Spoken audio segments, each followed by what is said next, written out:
Chloe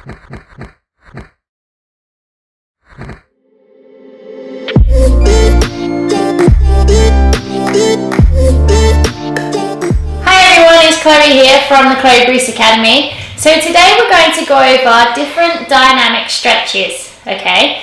Now, where should you do a dynamic stretch? Well, it's been proven that dynamic stretching after a warm-up is the best way to get ready for your workout. So it should go warm up, get your body really warm, the blood pumping throughout, then the dynamic stretches. Now the dynamic stretches should also relate to the workout that you're going to do, okay? So if you're going to do a leg day or a really hard kicking day, then there's no point in doing lots of arm dynamic stretches, okay? So you want to really stretch out the hips, the glutes, legs, and so on, okay?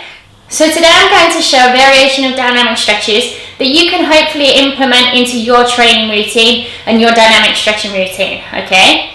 Now for those of you that love static stretching, I'll get onto that on another video, okay? But static stretching has been proven to be great post-workout. And the reason for this is that your body's at its warmest, okay? So the static stretching will improve flexibility, but dynamic stretching will get you ready for your workout. I hope that makes sense.